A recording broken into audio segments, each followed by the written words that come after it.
सर्वोच्च संवैधानिक audit institution जो है CAG के द्वारा तैयार की गई है। और इस ऑडिट इंस्टीट्यूशन ने पूरी तरीके से पिछली सरकार के बखिए खोल के रख दिया है। एक एक विषय इतनी डिटेल में बताया है कि कैसे पिछली सरकार, आम आदमी पार्टी की सरकार ने जनता को लूटा, दिल्ली के पैसे का गबन किया, कोई सेक्टर छोड़ा ही नहीं, कोई विभाग छोड़ा ही नहीं। बड़े बड़े मुद्दों में हमने उनके हेल्थ के कारनामे देखे, उनके एजुकेशन के घपले देखे, एडवर्टीजमेंट के, सब्सिडी के, आपने सुना, साथियों ने बताया, दिल्ली जल बोर्ड के, PWD के, हर एक चीज में घोटाला। यानी कि टेंडर किया तो घोटाला, सब्सिडी दी तो घोटाला, कोई नई पॉलिसी बनाई तो घोटाला, हर एक चीज में घोटाला। घोटालों की सरकार थी और जनता का दम घुटता रहा, परंतु राहत नहीं थी। एक चीज और मैं अलग से बताना चाहती हूं, CAG के बहुत सारे विषय विधायकों ने कहे हैं, पर कितनी बड़ी बात है कि फंड था पिछली सरकार के पास, फंड था, परंतु वो फंड भी खर्च नहीं होता था। जो खर्च करते थे तो उसमें गड़बड़ करते थे।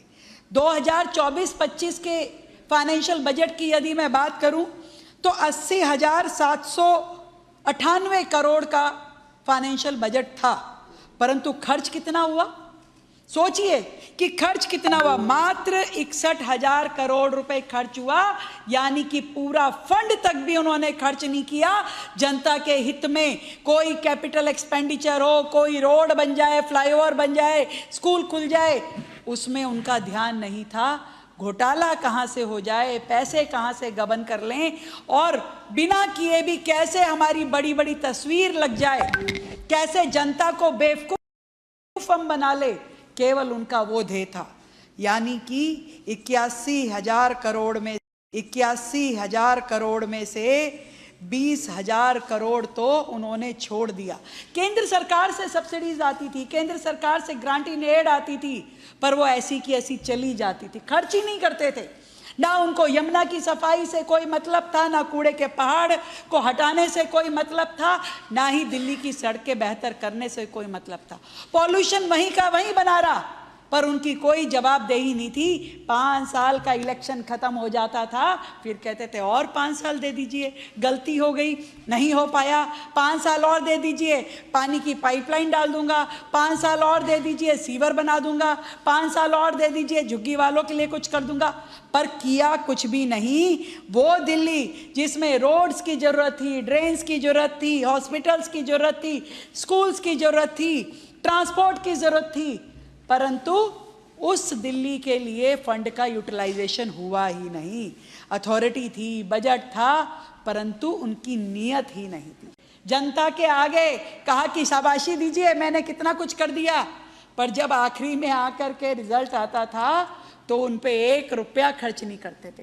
पूरा का पूरा लेबर बोर्ड का हमने देखा, जब पिछली CAG में देखा था, बेचारे गरीब मजदूरों पे 1 रुपया उन्होंने खर्च नहीं किया। उनके वेलफेयर पे, उनकी वेलफेयर स्कीम में जहां हजारों करोड़ रुपए पड़ा रहा, परंतु खर्च नहीं किया। ऐसे वो 32 स्कीमें दिल्ली की ऐसी थी जहां पे कि फंड पड़ा रहा और वो खर्च नहीं करते थे। जरा बताना चाहूंगी मैं इस मंच के माध्यम से, इस विधानसभा के माध्यम से, कि वो कौन कौन सी स्कीम्स थी।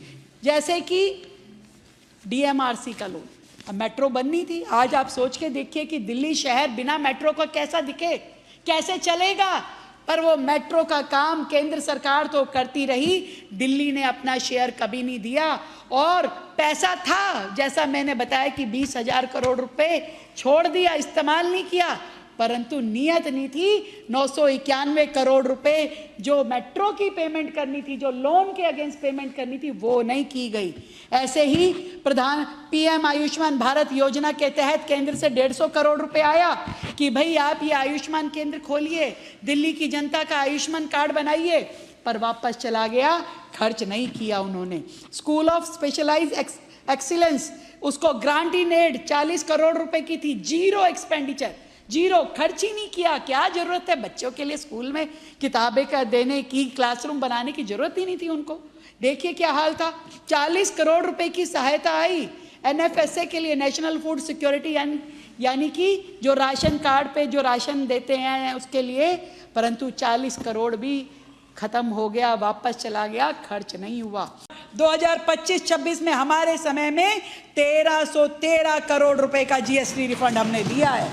और अभी तो अगर मैं 26-27 की बात करूं, अभी तो आधा साल गया है, हम 550 करोड़ रुपए का GST रिफंड कर चुके हैं। अभी तक जनता का पैसा समयबद्ध तरीके से जनता तक पहुंच जाए, ऐसी हमारी कोशिश रहती है। ऐसे ही जो योजना पे बजट लगा देते थे तो उसका यूटिलाइजेशन सर्टिफिकेट नहीं देते थे। क्यों? यूटिलाइजेशन सर्टिफिकेट में सारी डिटेल लिखनी पड़ेगी, कब खर्च किया, कैसे किया, सही तरीके से हुआ कि नहीं हुआ, जैम पे हुआ कि क्या हुआ।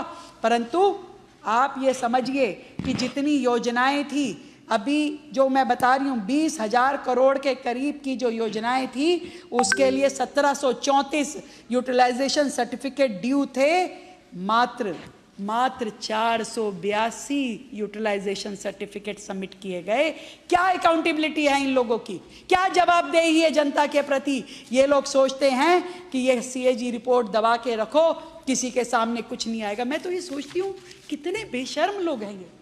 आज जैसे चिल्ला चिल्ला के बोलते हैं, ये जो इनके नेता हैं सौरभ भारद्वाज जी, वो जो सत्येंद्र जैन जी खुद हेल्थ में रहे, अपने मिनिस्टर हेल्थ रहे, आज कैसे बोल रहे हैं, कैसे चिल्ला रहे हैं, ये मुद्दा वो मुद्दा। इन्हें मालूम है कि ये जहाँ जहाँ गड़बड़ हो सकती है, ये हुई कि नहीं हुई, चेक कर लें। और मैं ये बताना चाहूँगी, ये सारी की सारी ढीमक इन्हीं के समय की लगी हुई है। हमारी सरकार तो आने के बाद पेस्टिसाइड छिड़क रही है और वहीं से कीड़े निकल के आ रहे हैं, वहीं से सारे कीड़े निकल के आ रहे हैं जो पेस्टिसाइड हमने छिड़का। ढीमक तो इन्हीं के समय की लगी हुई है। इन्होंने 10 साल में पूरे सिस्टम को रौंद डाला। हमारी सरकार ने प्रस्तुत किया है, जिस पे लगातार कार्रवाई की जा रही है। PAC उसका संज्ञान ले रही है। और PAC वो जो कि पिछली सरकार के समय में तो PAC की मीटिंग ही नहीं होती थी, CAG रखी नहीं जाती थी, PAC की मीटिंग नहीं होती थी, यानी सब कुछ ढक के रखा गया था। कोई चीज़ जनता के सामने आनी नहीं चाहिए, जवाब देना नहीं है, कोई चीज़ बतानी नहीं है। ये 2 बड़ी रिपोर्ट, ये सच में रिपोर्ट कार्ड है। और ये रिपोर्ट कार्ड विपक्ष ने तैयार नहीं की, हमने तैयार नहीं की, सरकार ने तैयार नहीं की। ये रिपोर्ट कार्ड सर्वोच्च, इस पे लगातार कार्रवाई की जा रही है। PAC उसका संज्ञान ले रही है। और PAC वो जो कि पिछली सरकार के समय में तो PAC की मीटिंग ही नहीं होती थी, CAG रखी नहीं जाती थी, PAC की मीटिंग नहीं होती थी, यानी सब कुछ ढक के रखा गया था। कोई चीज़ जनता के सामने आनी नहीं चाहिए, जवाब देना नहीं है, कोई चीज़ बतानी नहीं है।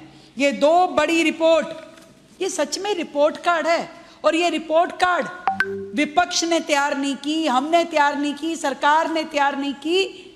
ये रिपोर्ट कार्ड सर्वोच्च संवैधानिक ऑडिट इंस्टीट्यूशन जो है CAG के द्वारा तैयार की गई है।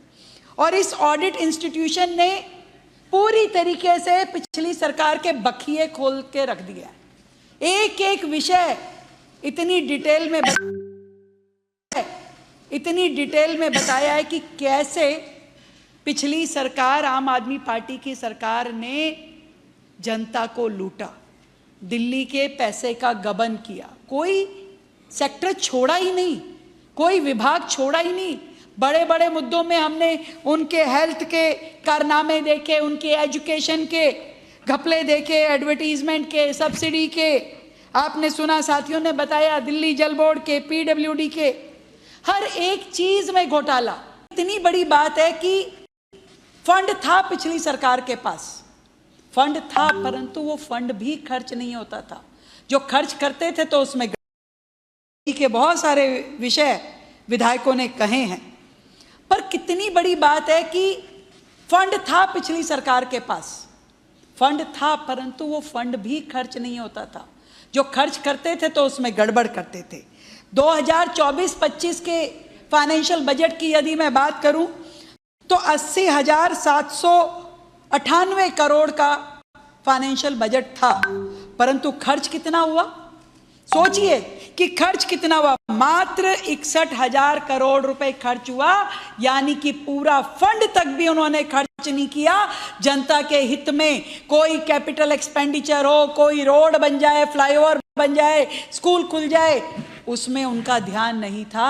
घोटाला कहां से हो जाए, पैसे कहां से गबन कर लें और बिना किए भी कैसे हमारी बड़ी बड़ी तस्वीर लग जाए, कैसे जनता को बेवकूफ हम बना ले, केवल उनका वो ध्येय था।